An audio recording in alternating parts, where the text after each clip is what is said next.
Conferência de imprensa com Eugenie Bouchard, na divisão este Oeiras Ladies Open. Eugenie, welcome back to Portugal.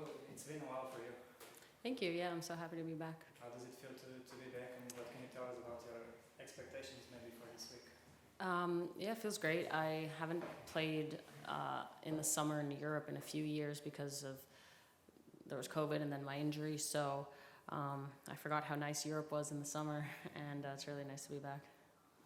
And you're back on clay on red clay for the first time since a while, and you played pretty well. I believe the last time you played on clay, with reaching the final and playing good Roland Garros. How are you feeling being back on this surface? Well, you know, it's interesting. It's different, the clay over here, even compared to the red clay. I was just in Colombia, and it's kind of different. So it's good because I've played my whole life. We've come to Europe so much, like even in juniors and stuff. So I feel like I'm pretty used to it because of that. And, you know, it's definitely different. It's more physical, but I feel like I've always done well on it, so I like it. And what do you remember for your week in Portugal a couple of years ago? In the same club, what do you remember about that? Well, I didn't remember it was the same club. I thought this was a different club because, well, so this is what we were talking. I was talking to the tournament director, and he said I played here before, and I was like, no, I've never seen this place before. And he said that there used to be a stadium. Yeah, over there. Wait, I think you played Kuznetsov in a big Yes. stadium that was constructed just for the event. I see. Okay, so that's why I'm like kind of confused. So I didn't realize it was the exact same place. So that's cool. I mean, it was 9 years ago, so I don't remember too much. But I remember the food being really good, and since I've been back, the food is still very good. So. You've had a few days here in Portugal already. Yeah. Are you okay with the jet lag now and ready to go? I think so. Yeah, I think I've been sleeping pretty good, and I was luckily able to adjust right away. It's important to try get on the new time zone as soon as possible. So I think we've done that pretty well. And looking back to 9 years ago when you played here, it was the best year of your career. Obviously, you had some tough times, some injuries, but how are you feeling where your tennis is right now? Because when you played, you had a couple of months at the end of last year where you actually played, and you played well, and you had good results. Thank you. Yeah, it's definitely been tough, of course. There's no secret about that. I, you know, just want to get like kind of a rhythm back. I feel like I play my best when I play a lot of tournaments, and with the stopping and starting because of injuries, it makes it really hard to kind of get that feeling of like playing every week. So I think that's just the number one goal right now, is to just try get into a rhythm. Like right now, this is my first week in Europe, and I have potentially 6 weeks in a row. So I want to hopefully play as many of those as I can, because that helps me feel better. And what can you tell us about your physical condition right now? Are you okay to get the rhythm, to get a good run? Not only this week, of course, but in a couple of months ahead. Yeah, I mean, look, I haven't played a lot of tournaments back-to-back in a while, so we'll see how that goes. That's the plan, that's the goal, so hopefully we can do that. And of course, being healthy, I guess it's your main goal right now, but can you tell us a little bit what are your goals this season?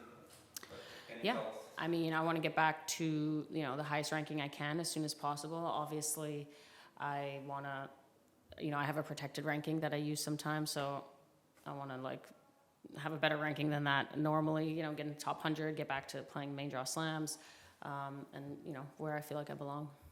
So are you planning to use that protected ranking for the bigger tournaments on clay? Yeah, exactly. I'm in, you know, qualies of Madrid next week, and, you know, I can try for Rome and just try for some tournaments that, you know, I feel like I can play at that level, and that's what's great about it. You can use it to kind of get back into those and hopefully make your real ranking catch up.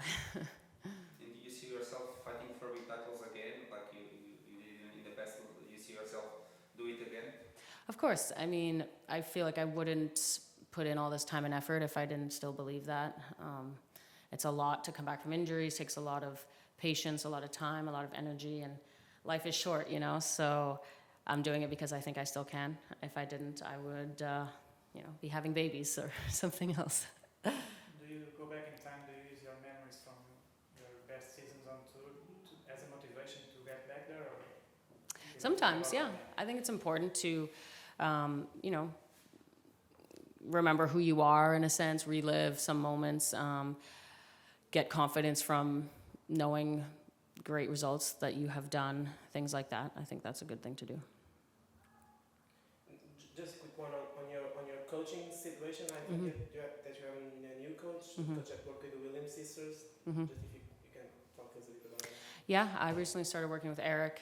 He's based in Miami, and so for me it made a lot more sense to find a coach in Miami. I'm not really spending time in Vegas anymore, and my old coach Tim was based in Vegas, so that was the main reason for it. And but luckily, I mean, I think Eric's great. He has that experience of being with top players, even if they weren't still in their prime anymore. They're champions no matter what, and so it's interesting to learn from his experience with that. And he gives me a lot of great information, technical, tactical on the court, and I've been really enjoying it so far. So you are not anymore with Renee Stubbs, you are not with her? No, I haven't really worked with her in a while. It was more like kind of here and there with her, a little bit out of COVID, things like that. She's too busy commentating for me now, so. But yeah, I mean, she's a good friend, but I have not worked with her in a little bit, no. This is an ITF event, but it's an ITF with Svitolina coming back too, and Eugenie and Mladenovic. It's nice to play a competitive ITF, but with an high level. Yeah, it's funny. My coach and I were looking at the list this morning, and it was like so many players in the top 100. And I was like, oh my God, what's going on? I think there's a little bit of a lack of tournaments in general, and that makes some of these tournaments like stronger than they probably used to be, which is great for this tournament in and of itself. But in general, I think a lot of players just want to play more. So it's really tough competition. Yeah, I mean, it's like a 250 at least. This is our biggest female tournament since you played here. Last time. So Was that the last year they had it when I played? yeah. Then That's from 2015, they start in a new location on the ATP. So the WTA. Estoril, right? Yeah. Yeah. It was the last edition that Kuznetsova played. Then she played the final against Pavlyuchenko, I believe. Yeah. Okay. So they haven't had that event here since then. No, Oh, that this is the biggest sucks. women's event Since then, we've had this one as a 60K, Okay. 80 last year, and now 100. So this is the first year it's 100? Yeah. Oh, that's good. Okay. I'd like to ask you. We're getting back. That's the goal. I'd like to ask you about tennis in Canada. First of all, how do you see it at the moment? And then, since you exploded on tour, there's been Bianca, Leila, Felix, Dennis, and so on. Of course, Davis Cup last year. So, does it help with the pressure to have more players coming up and having good results instead of being just you and the focus just on you? It's interesting. I think there's two sides to that.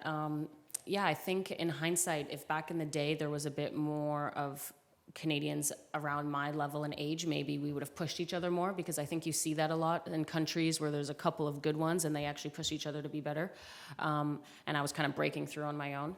But now I think it's great for the level of tennis. I think the quality, they can all help each other a lot, and even younger than the ones you're talking about. I don't even know them, but whatever, the juniors that are coming up, I'm sure we just probably have a bigger pool to choose from, and I think that just gives you a higher chance of having a champion.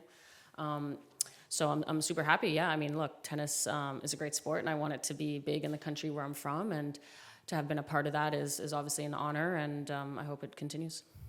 And did you watch yesterday the Billie Jean King Cup tie? No, the time zone is a bit too hard, but I've been texting some of the girls. I was actually talking with Bianca, and she flew over there just to support. I was like, wow, you're so sweet. I mean, she was in Miami and she went all the way to Vancouver. So it was nice to see all the girls supporting each other like that. And I haven't played one of those in a while, and I'm looking forward to it. I wanted to try play, but it was a tough one. I obviously wouldn't have played a match as well, so that factors into my decision. But it was also all the way in Vancouver, hard court, things like that. So I hope to play the next tie though.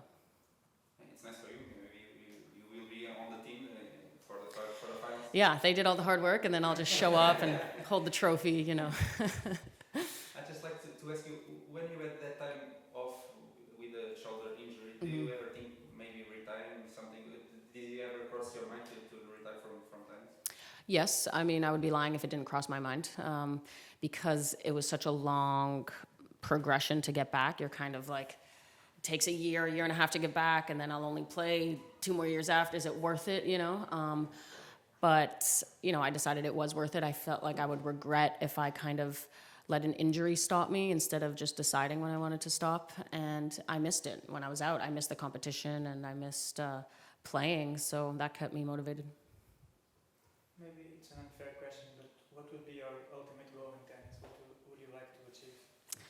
I mean, the goal is always to win a Grand Slam. I mean, that's always been my goal since I was a kid. I got close one time, and that's always the dream. If you don't have that dream, then why are you still playing, So Grand Slam instead of number one? Oh yeah, for sure. I think most people say that, no? And we were kind of colleagues because you made TV commentators. Yeah. When you were out, all that the experience for you. In what did you learn to see your colleagues in a different perspective, I guess? It was super interesting. I learned a lot of the behind the scenes, how it works in TV and commentary. I feel comfortable in front of a camera because I've just done interviews since I'm like 15 years old. So it felt pretty natural, and people told me I was like decent. So maybe it's a post-career thing. But the best thing it gave me, honestly, was just like structure and obviously I had my rehab every day, but it gave me like a job to do. And I felt like my mind would go crazy if I didn't have like a schedule and something to aim for.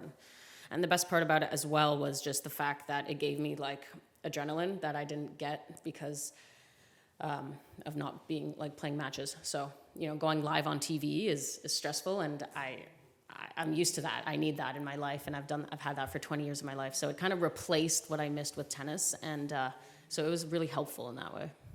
And how do you see the top of the women's game at the moment? Because it's looking very interesting. Yeah, it's definitely interesting. I think you see a lot of the big hitters that are winning all the tournaments right now. I mean, we have Rybakina and Sabalenka that are just like in the finals of almost every tournament. So it's interesting to see that game style is kind of still the one that's dominating at the ultimate end. And that, I mean, for me, I like that because I have an aggressive game style, and that's more how I want to play. And so it's motivating to see that. But yeah, I mean, I think it's open. There's depth, but it's open. There's a bit of both. Kind of anything can happen, but there are still some really, really solid players. So it's interesting. And of course, Petra just won Miami. And Of course. You share with her your biggest career Yeah. in the final so far. So it kind of, I guess, drives you to be on the shoes. For sure. And another big hitter, of course, Petra. And people were saying, oh my God, she's, 33. She's so old to win Miami Open. And it was like, okay, they're not saying that about the guys, The guys are older than that, the ones who are dominating. So there's still chances for everybody. Thank you. Thank you. Thanks, guys.